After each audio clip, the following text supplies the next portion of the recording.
Hey, how's it going, YouTube? How y'all doing today? Starting this morning, I decided that I'm going to reduce grain intake for these animals by 25%. Got plenty of grass here. These cattle look like they got good gut feel on them. They look like they're getting enough to eat.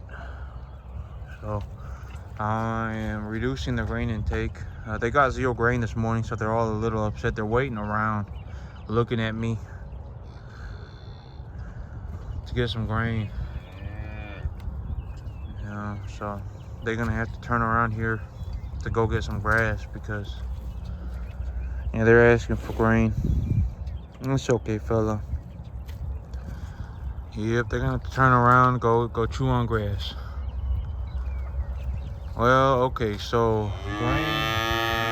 My big whole thing about grain is when these animals first get here, when they're small, when they're real small, when they just been when they're getting weaned, I feed them grain because grain is much easier to digest for them. It's much easier, it's much more realistic to get a proper diet in a weaned calf. It's much more realistic to get a proper diet in a weaned calf by feeding them grain. It's easier to digest. There's a certain amount of protein in it. Yeah, they're upset. They'll get over it here in a second. Then they'll go eat some grass. I mean, they look okay. They look like they're getting enough food. So, yeah. Grass is my highest quality, cheapest resource. So, these animals, if they can make it on grass, they need to be eating grass. I'll be giving them a little bit extra grain in the evening, but I'll only be giving them grain in the evening time. I took a walk around this field just now. These warm season weeds are growing back in.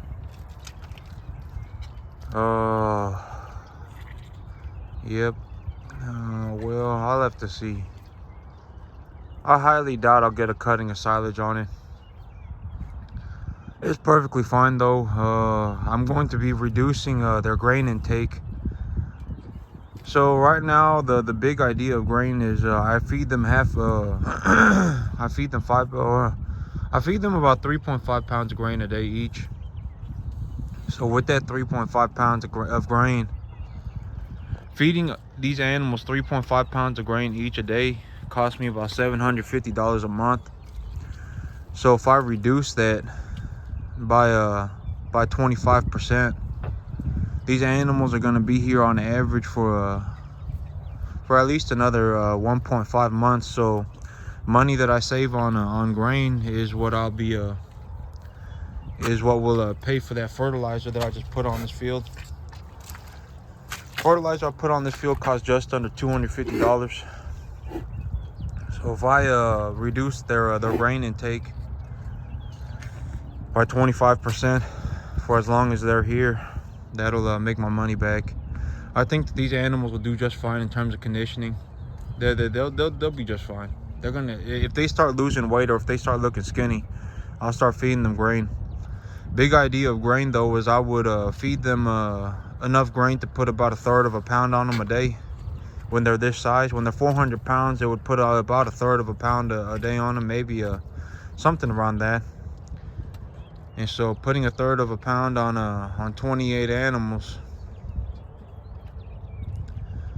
yep, that's like a net gain of what's 28.56. Then I guess it's I think it's 84. Is that right? Yeah, I don't know. Anyway, it put about 1/3 of a pound on them a day. So the big idea was that grain would pay for itself. Even if I made a net zero profit, it would pay for itself. These animals right now, they got enough grass to, they just gonna have to deal with it. I'll give them grain in the evening. I'm reducing their grain today. Yeah, I was taking a look at this field. Well, this field, I would think that, well, if I was gonna cut it for silage, I would want to herbicide it again. There's too many weeds on it. There are small weeds coming up everywhere. By the time it was time to cut this off for silage, those weeds would be large. They would have grown too. So they would have grown as much as this grass. So I probably have to herbicide it. So I doubt I'll get a cutting of silage on this grass, but that's okay. I'm just gonna make the $250 back by reducing these animals' grain intake. These animals should be just fine. They doing okay. Like, look at this fella right here. This is a good looking animal right here. He'll be just fine. Yep. So I got an old tractor that I'm gonna go look at. It's about a 95 engine horsepower, about 105, 110 PTO horsepower. It's an older tractor, but I'm gonna go look at that here this weekend. I still need to find well, I'm looking for a tractor that is over 70 horsepower PTO. A lot of these round balers, these 4x5 round balers, a good one requires a 70 horsepower PTO. My big thing about is if the minimum requirement for a baler is 70 horsepower PTO, then I get a tractor that is 70 horsepower PTO. It would be running that PTO on practically full capacity at all times. So I would like something that's a little bit more. I'm looking for over 100 would be great. If I could get 105 PTO, 110 PTO horsepower tractor, then run a 70 horsepower PTO baler on it, I think I could get a real good solid bale. Yep, and it would put a whole lot less wear on that tractor.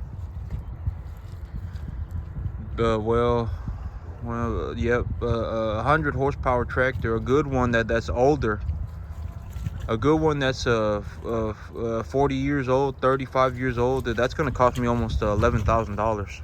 So I need to make sure I choose a good tractor, because yep, that tractor is gonna have to last me for 2 years. I'm gonna go look at a tractor this weekend. Found a good one. I'm gonna go look at it. Then I'm going to yep, well, so I need to start putting equipment together by May. Yeah, I need to start putting equipment together by May. Hey. Yep. By May, I like to be cutting silage. I like to be cutting Sudan grass silage by May. My long-term goal, my 1-year goal for this farm is to, well, okay, so I've been thinking about it, and I was like, maybe I'd put a cross fence from over here, over all the way over, just right behind the barn. I just put one big cross fence across this field, right up here, because up here these cattle are stomping around here so often that it's just a dirt patch. I put hay down here I'm gonna put more hay over here to make it a little bit better footing for these animals, but it's just a big old mud pit. And so I figured, what if I just made a cross fence on this where this mud pit is, so the cattle could get to the barn and everything, but I could keep cattle here, and they'd also get this barn over here, so they could get over to this barn. They could get over to this barn right here, and they could hey, God, this guy's licking my arm today. Hey. So I could get a cross fence from over here, or excuse me, behind the barn, then go all the way across my property this way, behind this, all the way over there. Hey, man, this guy's all up on me. He's asking for grain. But I could get a cross fence put up on the property. If I got a cross fence put up on the property, I could grow hay on the back portion of this field. Then I could keep cattle here. Then I could just let them in or out whenever it's just grazing time. Instead of letting them walk around this field constantly, I could just let them over there to graze. So one of my big things about this was that grain it gives me a way to handle these animals with minimal stress. Because if I pull out if I have a bucket of grain in my hand, these animals will follow me around. So sometimes that is what is necessary. I need them to move to a certain part of this field, or I need them to, yep, I just need to be able to move them sometimes, even get them up on a trailer. So grain allows me to do that. I've been reading that silage that is grown properly is extremely palatable. These animals, it's a high quality feed that animals find very, very, very palatable. They think it tastes really good, long story short. So I was like, what if I just my 1 year goal for this farm right now is to get a cross fence put up, then start baling silage, and then move this farm to a complete I'm gonna get away from grain, because grain here in Texas is extremely expensive. Why would I feed them grain if I can feed them a high quality silage? The silage is well, when they're smaller, I may need to feed them some grain just to get their rumen developed. After a certain point though, yeah, they all still upset. After a certain point though, I should be able to just feed them silage. Or I could even get preconditioned calves over here, then just feed them straight silage. That would save me money. That would save me probably I could feed I would estimate that I could feed 35 animals, 35 3 to 4 weight animals. I could feed 35 of them for about $350 a month. So cost of gain is more of an importance to me.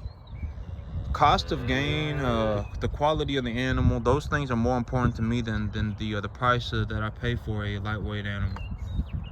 Because if I get them from a 3 to 7 weight at $350 a month for 35 animals at $10 a month per animal, I'll make money. I will net a profit. Yeah, so yeah, my 1 year goal for this farm is to get this farm to a complete grass fed. I'm just gonna go straight grass fed, simply because I have nothing against nothing against grain. I think grain is great. Animals love to eat it. It's extremely easy on their digestive system. It's very nutritious for these animals. It's just expensive here in Texas. It's way more cost effective for me to feed fresh grass. I could feed way more volume. When I think about the volume of food that I can feed these animals by feeding them grass instead of grain as well, it's actually about it would cost me about a third to a quarter of what grain cost me. So when grain cost me $750 a month to feed them 3.5 pounds per animal, when I feed them grass, they pretty much get a buffet for less than $375 a month. Like in all the as much as they could possibly eat. Their guts are full of grass. Get their guts completely full on grass for about $350 a month. So if I put a cross fence up on this property, I actually got a quote from a man, and he told me it's going to cost me $2,500. So I need to buy the tractor first. By May, I need to buy silage equipment.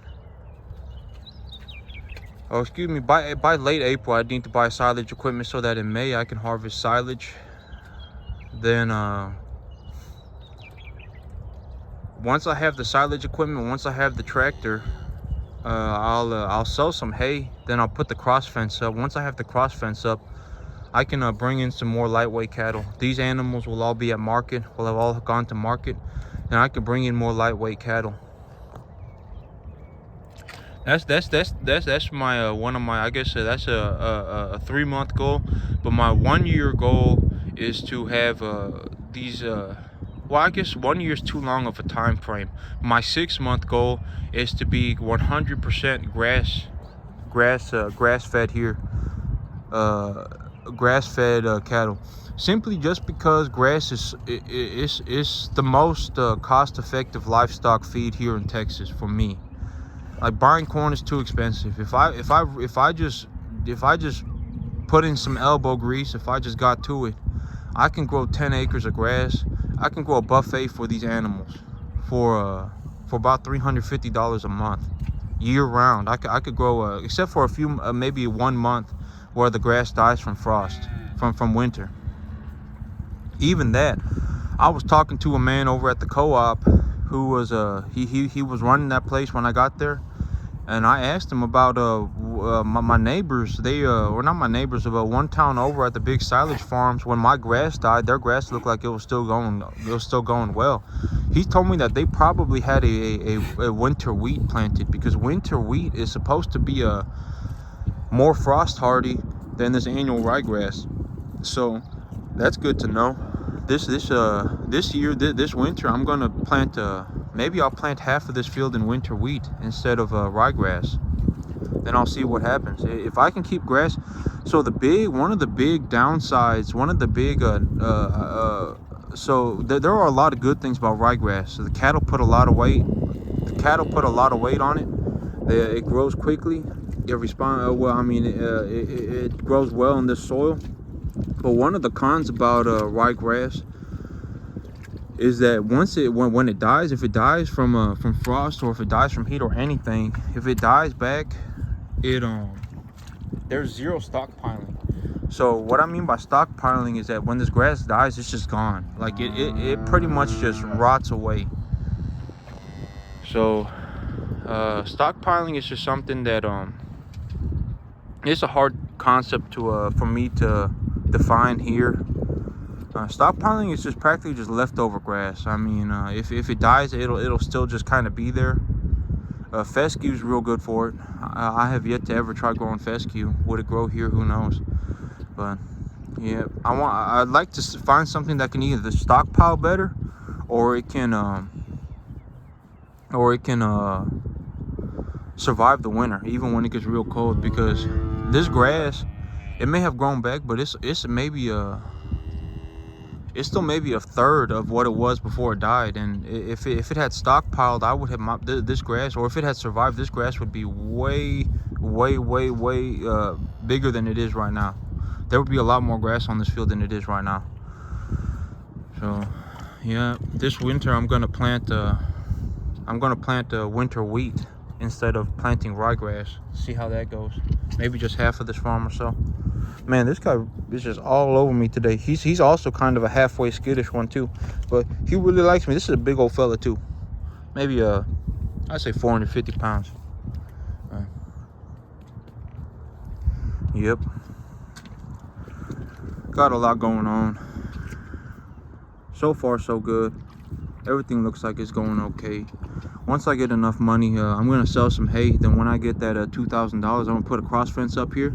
Then I'm going to bring in some more feeder cattle. As soon as if I can find a good lot of 45 cattle from a local ranch here, I'm going to bring them in. I've seen a couple already. They're all heifers, but they're good. They're good animals.